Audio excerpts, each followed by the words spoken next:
Good morning dear students, कैसे हैं आप सभी। उम्मीद है आप लोग अच्छे होंगे, घर में अच्छे से पढ़ाई कर रहे होंगे।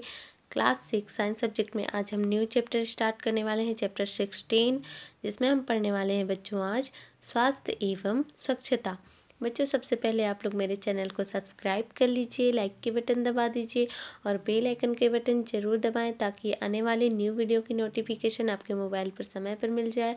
और जो भी वीडियो देखने में आप लोग मिस कर दिए हैं, नहीं देख पाए हैं, तो आप लोग मेरे चैनल पर जाकर सर्च करते हैं। जितने भी चैप्टर हम सर्च कर सकते हैं, जितने भी चैप्टर आप लोग पढ़ चुके हैं वो सभी यूट्यूब पर अवेलेबल है बच्चों। तो आप लोग बिल्कुल पढ़िए जो चैप्टर नहीं पढ़ पाए हैं। तो आइए हम देखते हैं स्वास्थ्य एवं स्वच्छता के बारे में। बच्चों यहाँ पर हम अपना स्वास्थ्य के बारे में देखेंगे और साथ ही साथ स्वच्छता के बारे में, है ना, साफ सफाई के बारे में। यदि साफ सफाई होगा बच्चों तभी हमारा स्वास्थ्य जो है सही रहेगा। तो आइए देखते हैं। स्वस्थ व्यक्ति वह है जो शारीरिक एवं मानसिक रूप से स्वस्थ हो। तो यहाँ बच्चों आप लोग देख रहे हैं कि स्वस्थ व्यक्ति कौन कहलाते हैं। वही होता है जो स्वस्थ व्यक्ति होते हैं वो वही होते हैं जो कि शारीरिक एवं मानसिक दोनों रूपों में क्या होते हैं, स्वस्थ होते हैं, है ना। क्योंकि शारीरिक यानी कि शरीर की भी सफाई स्वच्छता जरूरी है बच्चों, और मानसिक रूप से, है ना, मानसिक रूप से भी वह स्वस्थ होना चाहिए। तो यहाँ पर देखिए, स्वस्थ व्यक्ति वह है जो शारीरिक एवं मानसिक रूप से स्वस्थ हो। हमारा स्वास्थ्य उत्तम रहे, है ना, हमारा जो स्वास्थ्य है वो उत्तम रहे, हम स्वस्थ रहें। तो हमारा जो स्वास्थ्य है उत्तम रहे, हम शारीरिक एवं मानसिक दृष्टि से भी स्वस्थ रहें, है ना। इसके लिए हमें अपने शारीरिक अंगों और उनकी कार्यप्रणाली की जानकारी अवश्य होनी चाहिए। तो बच्चों यहाँ पर देख रहे हैं कि जो शारीरिक अंग होते हैं उनके बारे में हमें जानकारी रखनी चाहिए, और जो शारीरिक अंगों की कार्यप्रणाली होती है उनके बारे में भी जानकारी अवश्य होनी चाहिए, है ना। यदि हमें शारीरिक अंगों के बारे में और उनकी कार्यप्रणाली के बारे में जानकारी होगी तभी हम क्या हो सकते हैं, स्वस्थ हो सकते हैं, और हम शारीरिक एवं मानसिक दोनों रूपों से स्वस्थ हो सकते हैं।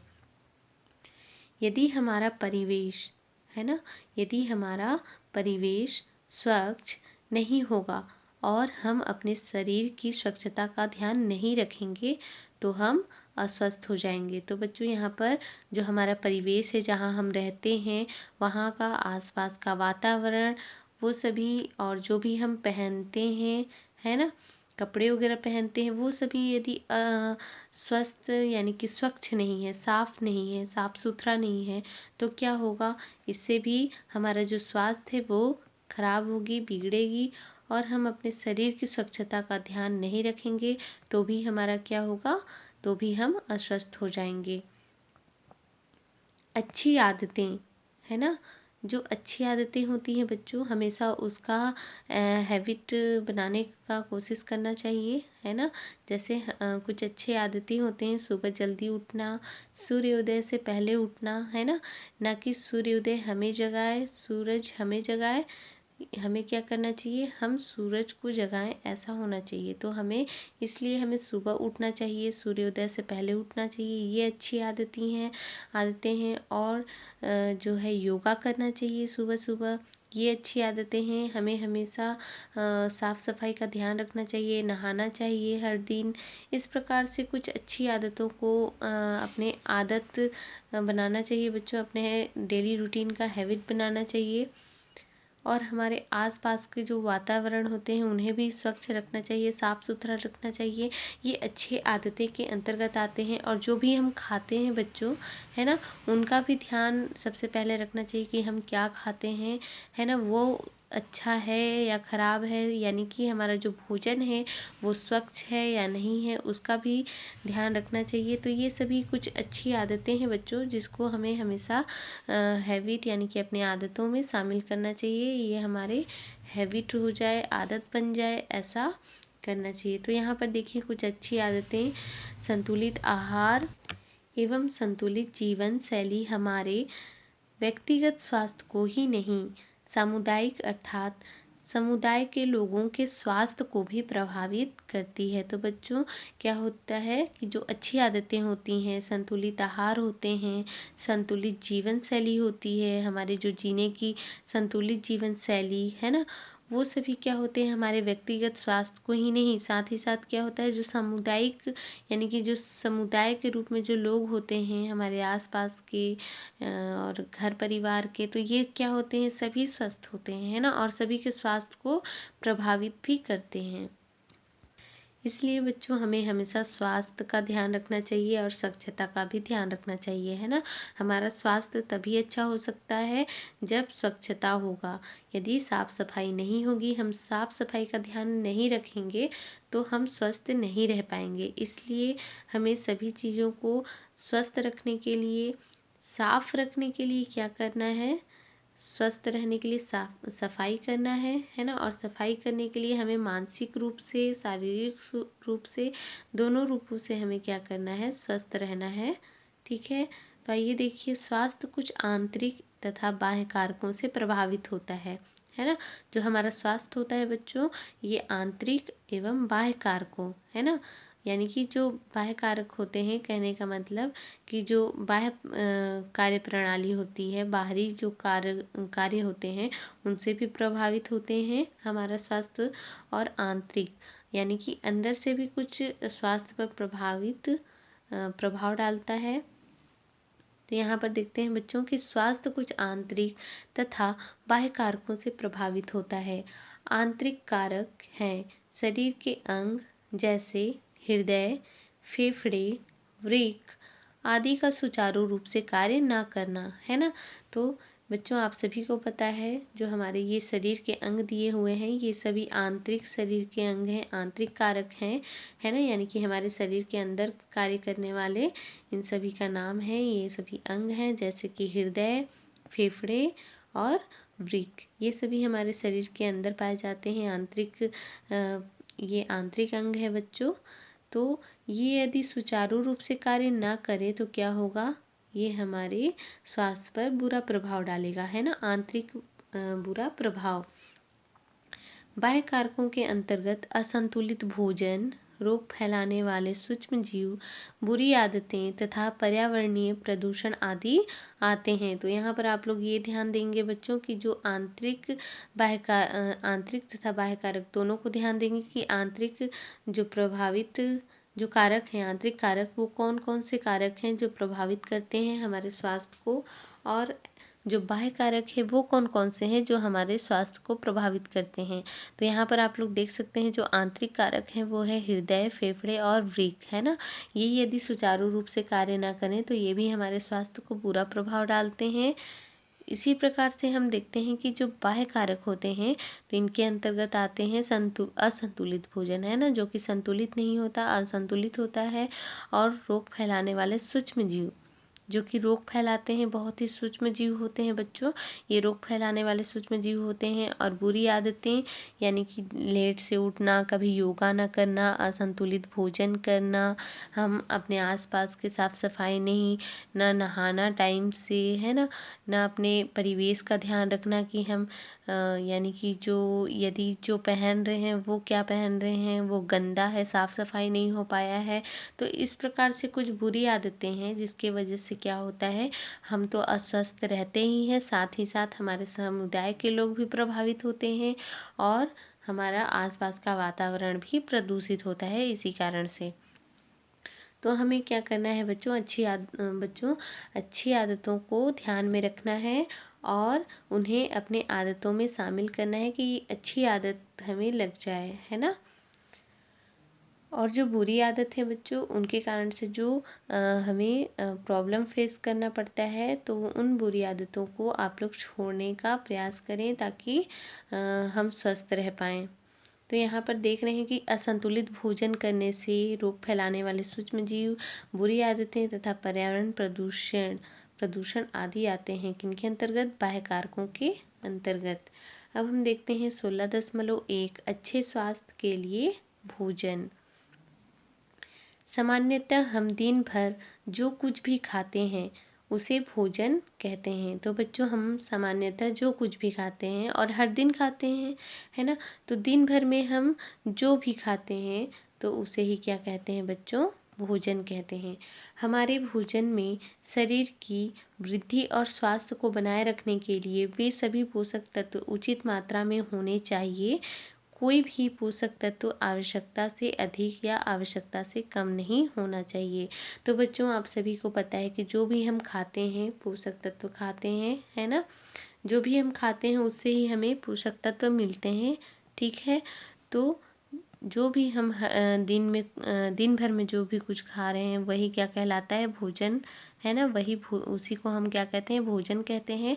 और हमारे भोजन में शरीर की वृद्धि, है ना, हम भोजन करते हैं बच्चों तो इस कारण से हमारे जो शरीर की वृद्धि होती है, स्वास्थ्य को बनाए रखने के लिए वे सभी तत्व, पोषक तत्व उचित मात्रा में होने चाहिए। जो भी हम भोजन में करते हैं तो पोषक तत्वों की जो मात्रा होती है वो उचित होना चाहिए। ठीक है, कोई भी पोषक तत्व आवश्यकता से अधिक नहीं होना चाहिए, है ना, आवश्यकता से कम भी नहीं होना चाहिए।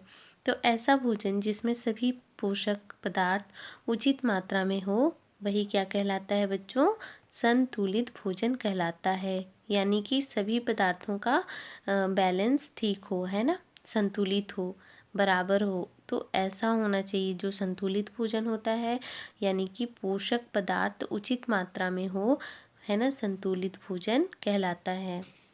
तो बच्चों यहाँ पर आप लोग देख सकते हैं कि संतुलित भोजन के अंतर्गत कौन कौन से तत्व आते हैं। यहाँ पर देख सकते हैं आप लोग कि कार्बोहाइड्रेट, प्रोटीन, वसा, खनिज लवण एवं विटामिन नाम के पदार्थ होते हैं, है ना। तो कौन कौन से पदार्थ हैं यहाँ पर बच्चों संतुलित भोजन के अंतर्गत, कार्बोहाइड्रेट, है ना। कार्बोहाइड्रेट कहाँ से मिलती हैं, आप सभी को पता है कि कार्बोहाइड्रेट चावल से, गेहूं से प्राप्त हो जाते हैं, आलू से प्राप्त हो जाते हैं, है ना, आलू की सब्जी जो खाते हैं। और बहुत सारे फल हैं उनमें भी कार्बोहाइड्रेट की मात्रा होते हैं। प्रोटीन जो है बच्चों, प्रोटीन भी हमें दूध वगैरह से मिल जाते हैं। तो देखिए वसा, खनिज लवण एवं विटामिन नाम के पदार्थ होते हैं किसमें, संतुलित भोजन में।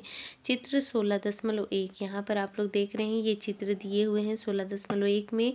इनका वर्गीकरण शरीर की आवश्यकताओं के आधार पर किया जाता है जिनकी वे पूर्ति करते हैं। तो यहाँ पर देख रहे हैं बच्चों कि किस प्रकार से संतुलित भोजन में जो पदार्थ पाए जा रहे हैं, है ना, इनका वर्गीकरण शरीर की आवश्यकताओं के आधार पर किया जाता है जिनके वे पूर्ति करते हैं। जिनके शरीर में वसा की कमी होती है बच्चों तो उन्हें क्या खाना चाहिए, किसी की व्यक्ति के शरीर में प्रोटीन की कमी है तो उनको क्या खाकर अपने प्रोटीन की जो मात्रा है उन्हें क्या करना है, उनको कंप्लीट करना है। किसी के शरीर में कार्बोहाइड्रेट की मात्रा कम होती है, किसी का में खनिज लवण एवं विटामिन की, तो उनको क्या क्या खाना चाहिए कि कौन सा भोजन करने से उनका ये जो संतुलित नहीं है जो भोजन वो संतुलित हो जाता है और उनके शरीर में जो जिस पदार्थ की कमी होती है, जो जो प्रोटीन वसा की कमी होती है उनकी पूर्ति हो जाती है। तो बच्चों यहाँ पर देखते हैं कि जो कार्बोहाइड्रेट है ना, कार्बोहाइड्रेट से हमें क्या मिलता है। तो देखिए ऊर्जा प्रदान करने वाले खाद्य पदार्थ होते हैं। जो कार्बोहाइड्रेट होते हैं वो क्या, कौन से खाद्य पदार्थ होते हैं, ऊर्जा प्रदान करने वाले, है ना। और जो वसा है ऊर्जा प्रदान करने वाले खाद्य पदार्थ हैं। वसा भी क्या करते हैं, ऊर्जा प्रदान करते हैं। प्रोटीन है जो शरीर के निर्माण करने वाले खाद्य पदार्थ हैं। प्रोटीन की वजह से ही हमारा जो शरीर की वृद्धि होती है, शरीर का निर्माण होता है ना।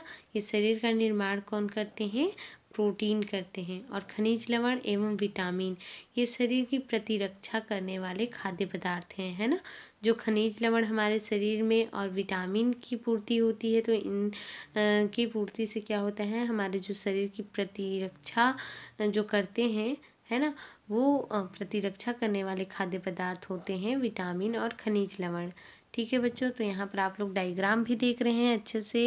यहाँ पर आप लोग डायग्राम देख सकते हैं बच्चों कि प्रोटीन के अंतर्गत कौन कौन से खाद्य पदार्थ आते हैं। जैसे कि आप लोग देख सकते हैं प्रोटीन के अंतर्गत मांस आते हैं, अंडा, दूध, मूंगफली, है ना। तो इन सभी को खाने से क्या होता है, मछली, ये सब खाने से प्रोटीन मिलता है जो कि हमारे शरीर का निर्माण करते हैं। वसा के अंतर्गत बच्चों तेल आते हैं, घी आते हैं, मक्खन, नारियल, बीज और मूंगफली। ठीक है, तो यहाँ पर देखते हैं मूंगफली से हमें प्रोटीन भी मिलता है, मूंगफली से हमें वसा भी मिलती है। कार्बोहाइड्रेट होते हैं बच्चों, वो कहाँ से हमें प्राप्त होते हैं, तो यहाँ पर देख सकते हैं कि चावल खाने से, गेहूँ खाने से, है ना, गेहूँ का आटा, गन्ना और आलू, इन सभी पदार्थों से हमें कार्बोहाइड्रेट मिलते हैं। और खनिज लवण एवं विटामिन, तो बच्चों जो खनिज लवण विटामिन है ये आम खाने से, केला खाने से, हरी पत्तेदार सब्जियां खाने से और अंगूर खाने से, है ना। तो ये सभी खाने से क्या होता है, जो खनिज लवण है और विटामिन है हमारे शरीर में, इनकी पूर्ति हो सकती है।